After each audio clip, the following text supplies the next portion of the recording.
어떻게 사는 인생이 의미 있는 인생인지 오늘 말씀을 통해서 한번 우리 다 같이 은혜 받도록 하겠습니다. 여러분 혹시 이 사람 아십니까? 닉 부이치치라는 사람이 캐나다 사람인데 날 때부터 팔다리가 없이 태어났습니다. 13살 때까지 자살 시도를 3번이나 했던 사람, 4번이나 했던 사람이었습니다. 심각한 유아 우울증에 시달리던 그런 사람이었는데 어린아이가 자살 시도를 여러분 4번이나 했다라는 거예요. 근데 여러분 이 사람이 13살 때 드디어 큰 깨달음을 한 가지 얻게 됩니다. 아주 단순한 사실 한 가지가 그의 마음속 깊은 곳에 뿌리 내리기 시작했던 거예요. 이게 뭘까요? 어떤 깨달음이었을까요? 다른 거 아니에요. 엄마 아빠가 나를 사랑하시는구나. 이걸 깨닫게 되는 거예요. 여러분 너무나 단순하지 않습니까?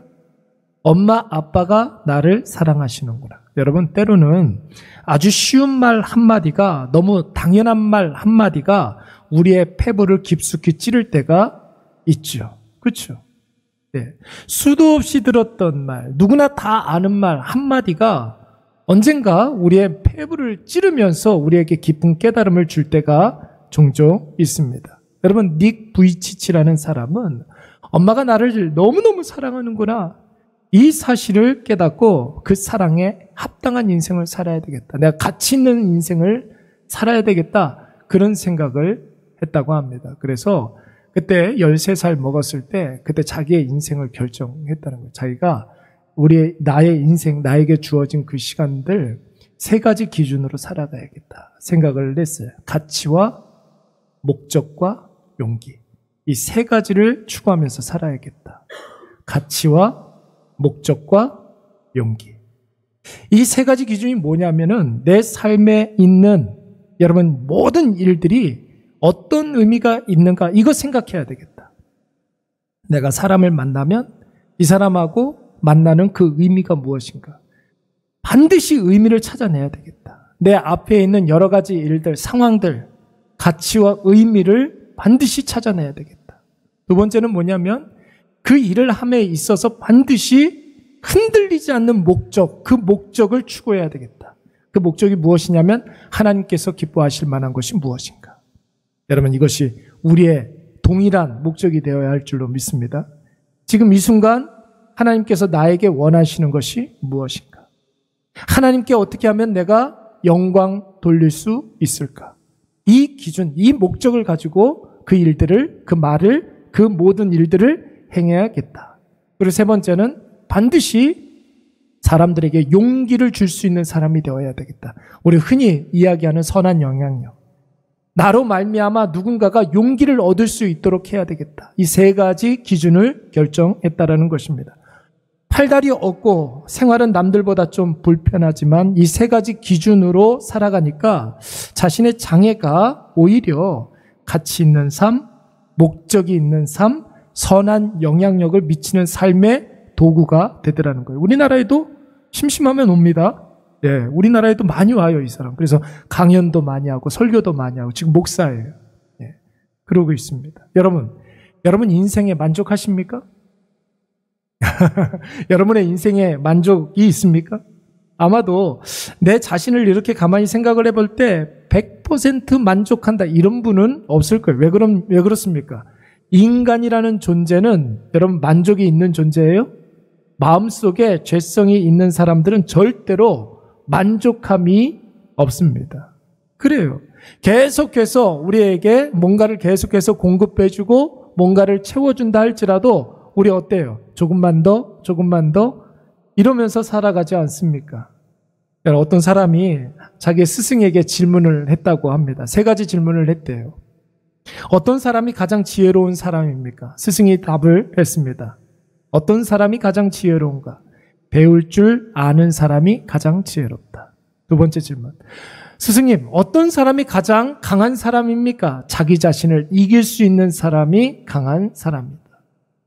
어떤 사람이 가장 부유한 사람입니까? 작은 것 하나라도 만족할 줄 아는 사람이 부유한 사람이다. 여러분 너무 뻔한 질문에 너무 당연한 대답 아닙니까?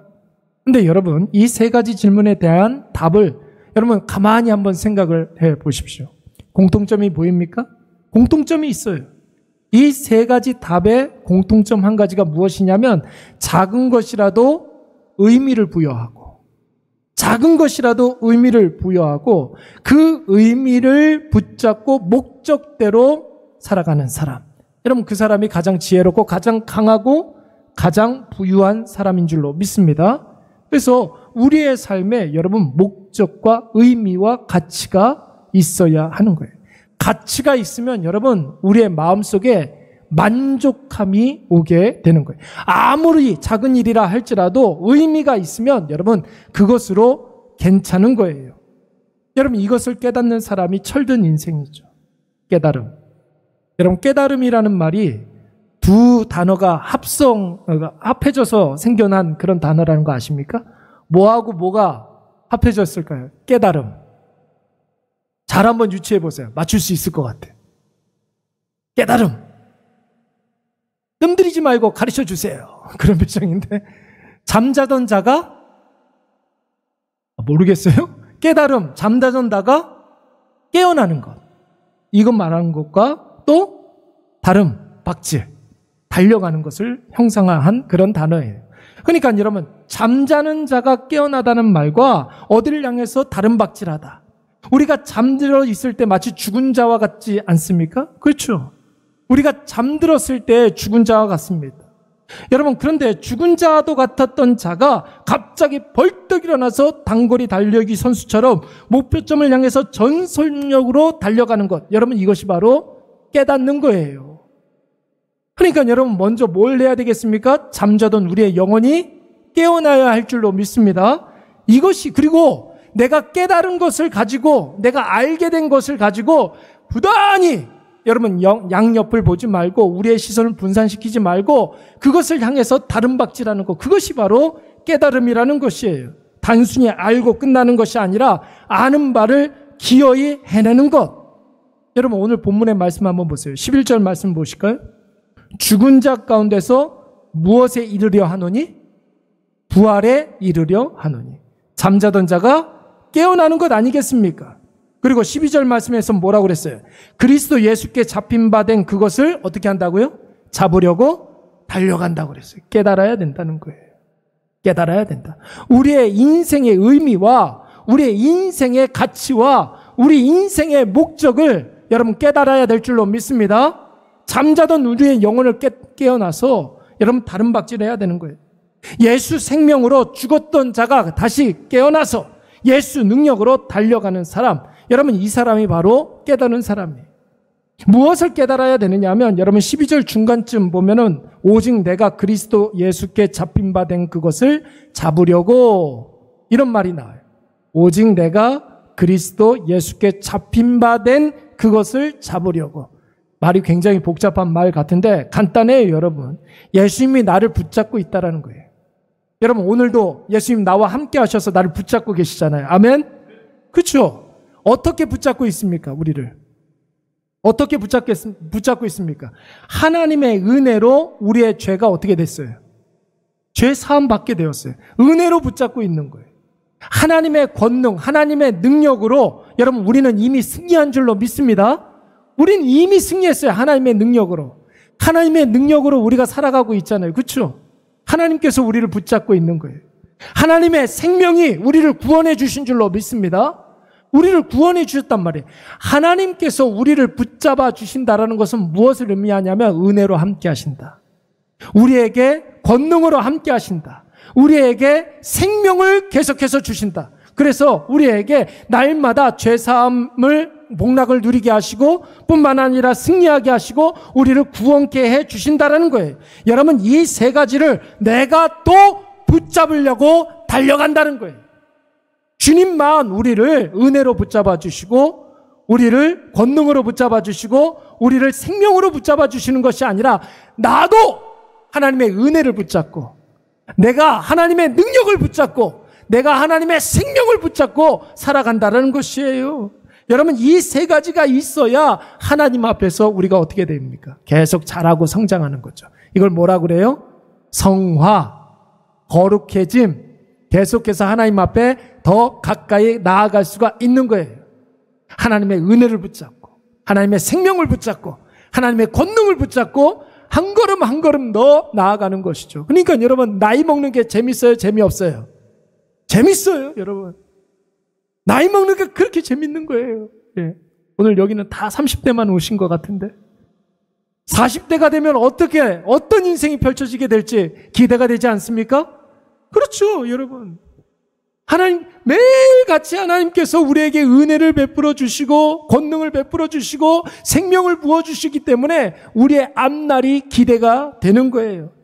하나님 앞에서는 우리가 계속해서 자라고 성장하면서 거룩해지고, 세상 앞에서는 여러분 어떻습니까? 세상 앞에서는 우리가 해야 할 일이 아무것도 없습니까? 아니죠. 우리의 사명을 다하여서 하나님의 기쁨이 되는 삶, 이것이 있어야 되는 거예요. 우리 이 세상 가운데 우리가 해야 할 일들이 있단 말이에요. 아까 전에 여러분, 우리가 예배 시작하기 전에 제가 뭐라고 그랬습니까? 이 세상 가운데 우리가 해야 할 사명이 있다고 그랬어요. 그렇죠? 교회에서는 저들을 위해서 전도해야 됩니다. 복음을 증거해야 됩니다. 이것이 우리의 유일한 사명입니다. 이렇게 이야기하고 가르친단 말이에요. 맞아요. 근데 여러분, 불신자 입장에서 한번 생각을 해보세요. 불신자들도 여러분, 예수 믿는 사람들이 필요로 할까요? 필요가 없을까요? 그들에게 있어요. 불신자 입장에서 한번 생각을 해보세요. 내 주변에 교회 열심히 다니는 사람 한 사람 정도는 있어야 돼. 이렇게 필요성을 느낄까요? 안 느낄까요? 느끼죠. 왜요? 왜? 자기한테 무슨 일이 벌어지면 누군가한테는 좀 기도해달라고 요청을 해야 될 그 사람이 필요한 거예요, 여러분. 그래서 우리가 여러분, 불신자 옆에 있어야 되는 거예요. 불신자들에게 내가 교회 다니면서 내가 당신을 위해서 꼭 기도할게, 이런 말들을 해줘야 돼. 여러분, 이 말이 그들에게 얼마나 큰 위로가 되는지 모릅니다. 그리고 이렇게 금요철야 때 와가지고 그들을 위해서 진짜 기도해야 되는 거예요. 네. 내가 기도해야 되겠다, 기도하겠다고 약속한 사람을 위해서 우리가 기도할 때 그 사람이 특히 불신자라고 하면 여러분, 그 기도하는 그 시간에 역사가 나타나는 줄로 믿습니다. 네, 그래요. 그래서 내가 기도했던 바가 그 불신자에게 이루어졌어요. 그러면 여러분, 그 사람의 기도가 응답된 그 사람보다 기도한 내가 더 기쁨이 충만케 되는 거예요. 그래서 여러분, 기도하는 사람에게는 언제나 하나님께서 기쁨을 식어지지 않게 한다는 거죠. 사랑하는 여러분, 이번 주에 어떤 성도가 피부과에 왔다가 교회 구경하러 들어왔어요. 저하고 잠깐 이렇게 이야기를 나눴는데, 불신자였어요. 교회 난생 한 번도 다녀본 적이 없는 그런 사람이었어요. 목사가 어떤 사람인지 잘 모르는 사람이었어요. 그러면 여기에 사장님이세요? 저한테 물어보더라고요. 사장님인가요? 제가 사장님은 아니에요. 그런 건 아니에요. 저한테 뭐라고 그러냐면, 목사님, 술도 안 먹고 담배도 안 피고 취미도 없고 도대체 무슨 재미로 삽니까? 저한테 물어보더라고요. 무슨 재미로 삽니까?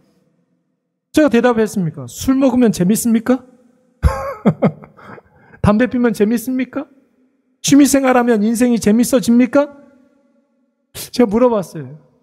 근데 그 사람 대답을 잘 못하더라고요.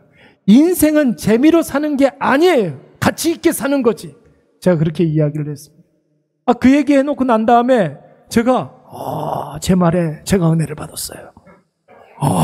그렇구나. 인생은 재밌게 사는 게 아니구나. 가치 있게 사는 거구나. 제가 생각을 했어요.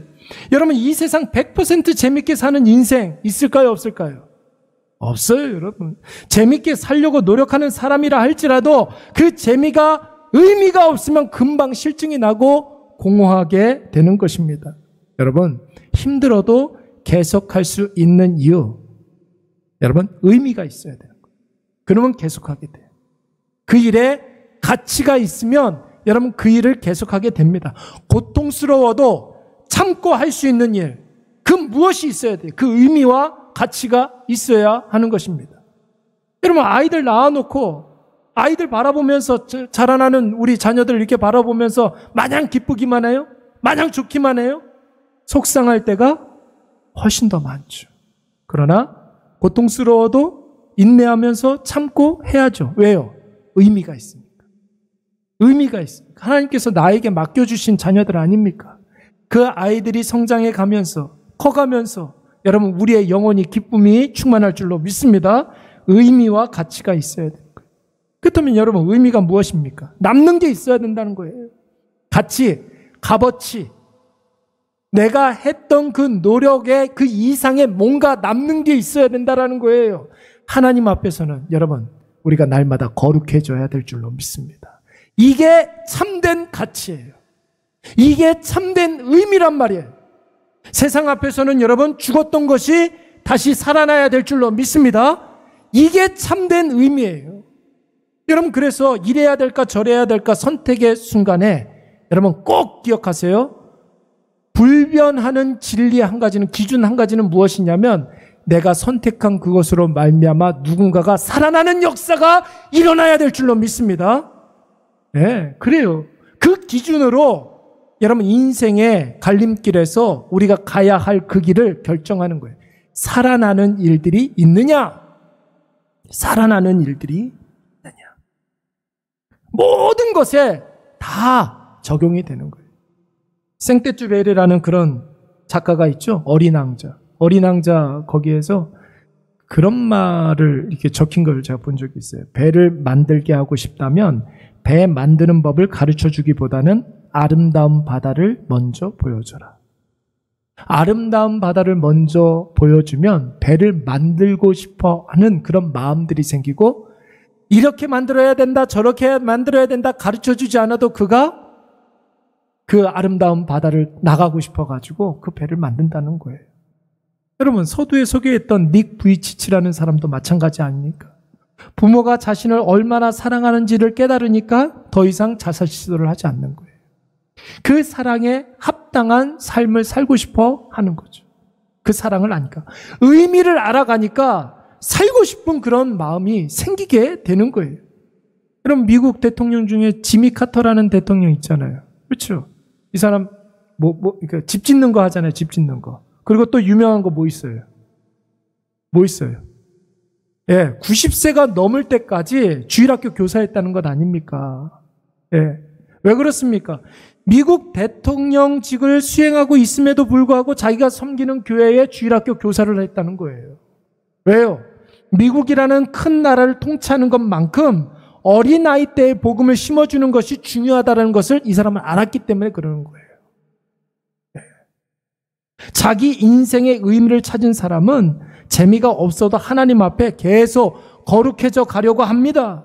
힘들고 어려워도 어떻게 해서든지 복음을 증거하려고 노력을 하고, 그것이 하나님이 우리를 부르신 그 부름의 이유라는 사실을 깨달았기 때문에 그 일들을 어떻게 해서든지 감당하려고 한다는 거예요. 사도 바울이 디모데에게 유언과 같은 편지를 썼을 때 디모데후서 3장 17절 말씀에 뭐라고 그랬습니까? 여러분, 우리가 살아가는 인생에 굉장히 중요한 두 가지 목적을 디모데에게, 아들과 같은 디모데에게 유언과 같이 남겼어요. 뭐예요? 하나님 앞에서는 온전한 하나님의 사람으로 바로 서야 된다. 세상 앞에서는 선한 능력을 행할 수 있는 능력을 갖추어야 된다. 하나님 앞에서는 온전한 하나님의 사람으로, 세상 앞에서는 선한 일을 행할 능력을 갖추는 것으로 우리 사랑하는 자녀들에게 이러한 복락이 있을 줄로 믿습니다. 이게 있어야 되는 거예요, 여러분. 사랑하는 여러분, 우리의 인생은 재미로 사는 게 아니죠. 의미로 사는 것입니다. 하나님이 부여해 주신 의미, 하나님 앞에서 거룩해지고 세상 앞에서는 죽은 자 살리는 저와 여러분이 되시기를 간절히 축원합니다. 오늘 이것을 마음으로 깨달으시고 우리에게 주어진 모든 시간들을 하나님 앞에 건져 올리시는 의미 있는 시간들이 되시기를 간절히 축원합니다. 우리